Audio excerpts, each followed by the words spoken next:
Senhora Presidente Gleice Hoffmann, cumprimento as componentes da mesa, senadora Vanessa Graziotin, senadora Ângela, senadora Fátima, senadora Regina. Cumprimento os senhores senadores, a senadora Maria do Carmo, cumprimento os nossos convidados. Gostaria de abrir o meu discurso cumprimentando o senador que me antecedeu, o senador Jorge Viana, pelo seu discurso e principalmente por se mostrar aqui um cúmplice dessa luta das mulheres. É preciso que nós tenhamos, num dia como esse, uma reflexão. E essa reflexão não pode partir apenas das mulheres. É preciso que os homens se engajam nessa luta e sejam, como o senador Jorge Viana se apresentou aqui, um companheiro, um parceiro dessa luta. Parabéns, senador Jorge Viana. Acredito que Vossa Excelência representa a grande maioria dos senadores dessa casa. Senhora Presidente, nesse Dia Internacional da Mulher, momento em que todas nós refletimos sobre questões relacionadas à igualdade de gênero, discriminação e violência sofrida pelas mulheres em todo o mundo, fatores essenciais para que tenhamos uma sociedade mais justa e democrática, quero chamar a atenção para os reflexos da participação feminina no mercado de trabalho. E faço aqui, em nome do meu partido, PSB, representando, sem dúvida nenhuma, todos os senhores e senadores do meu partido e também a senadora Lídice da Mata, companheira. As pesquisas domiciliares mostram que, no Brasil, houve um aumento na parcela relativa feminina na força de trabalho. Entre 2000 e 2015, esse percentual subiu de cerca de 40% para 50%. Essa proporção, no entanto, continua bem abaixo da registrada em outros países desenvolvidos ou mesmo emergentes. Na China, por exemplo, cerca de 75% das mulheres em idade ativa, isto é, 15 e 64 anos de idade, estão inseridas na força de trabalho, percentual equivalente ao dos países como Estados Unidos e Austrália.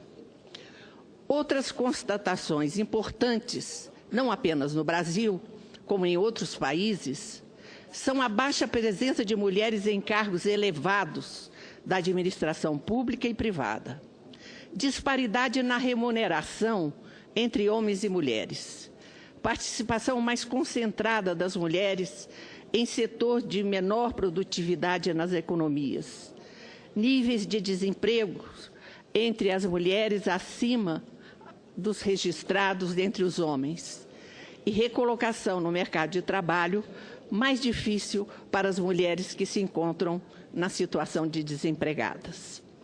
Recentemente, muitas ideias têm surgido para contornar, por exemplo, a baixa participação feminina nos cargos de liderança, inclusive tem aumentado o número de pessoas a defender cotas para a presença de mulheres em conselhos de administração de empresas.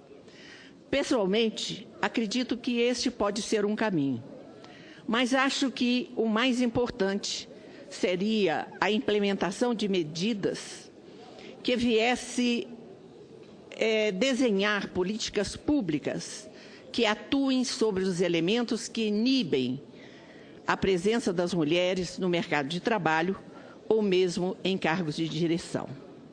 A literatura acadêmica é farta de material a respeito dos determinantes da participação feminina na força laboral. Há trabalhos que sugerem que a presença das mulheres no mercado é influenciada não apenas pelo diferencial de salários frente aos homens, como também pela discriminação por parte dos empregadores. Quanto ao efeito da participação feminina sobre a desigualdade de rendimentos,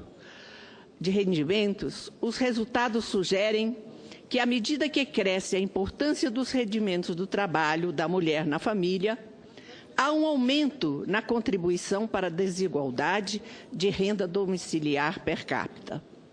Outros trabalhos mostram que a participação feminina no mercado de trabalho constitui um importante elemento para retirar famílias da condição de pobreza. Isso porque alguns determinantes da participação feminina atuam de forma mais intensa nas famílias de estratos inferiores de renda. No Brasil, com efeito, a participação feminina na força laboral sobe continuamente ao longo dos estratos de renda familiar per capita. Em linhas gerais, os determinantes da participação feminina na força de trabalho estão associadas a questões socioculturais, religiosas, nível de desenvolvimento econômico do país e natureza de funcionamento do mercado de trabalho. A partir do conhecimento desses determinantes e dessas evidências empíricas dos trabalhos acadêmicos, a função dos gestores públicos é atuar sobre tais elementos inibidores da participação feminina no mercado de trabalho, não apenas para reduzir a pobreza nas sociedades, mas como também aumentar o potencial de crescimento das economias. Em nosso país, penso ser importante o foco em políticas públicas, especialmente na área de educação, com o aumento da oferta de creches e de assistência às crianças de famílias mais pobres. Alguns resultados de trabalhos acadêmicos indicam que a presença de filhos em idade pré-escolar e de crianças até 10 anos de idade constitui obstáculo ao ingresso feminino na força de trabalho. Atuar sobre o entorno familiar em que a mulher se encontra deve, portanto, ser um dos objetivos dos formuladores de políticas públicas. A maior disponibilidade de creches tende a oferecer substitutos para o tempo da mulher dedicado aos filhos menores, especialmente em famílias de menor poder aquisitivo, criando melhores condições para o resgate dessas famílias da condição de pobreza.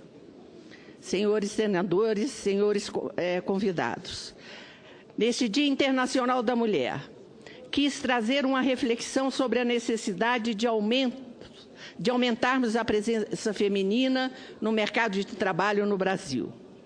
A análise comparativa dos números com outros países evidencia o espaço que temos que avançar nessa matéria.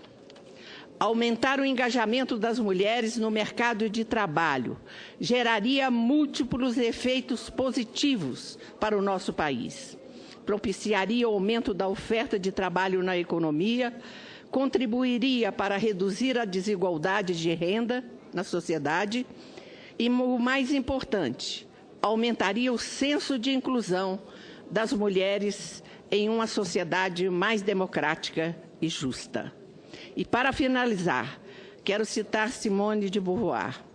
É pelo trabalho que a mulher vem diminuindo a distância que a separava do homem. Somente o trabalho poderá garantir-lhe uma independência concreta. Muito obrigada, senhora presidente. Parabéns, senadora Lúcia Vânia, pelo seu pronunciamento. Passo a palavra agora à senadora Rose de Freitas. E aproveito, enquanto a senadora Rose de Freitas chega à tribuna, para fazer um complemento à fala da senadora Lúcia Vânia, citando Simone de Beauvoir. E tem uma frase que eu gosto muito, que eu acho que complementa o que Vossa Excelência disse. Nunca se esqueça que basta uma crise política, econômica ou religiosa para que os direitos das mulheres sejam questionados. Esses direitos não são permanentes. Você terá que manter-se vigilante durante toda a sua vida. É exatamente isso que estamos fazendo hoje.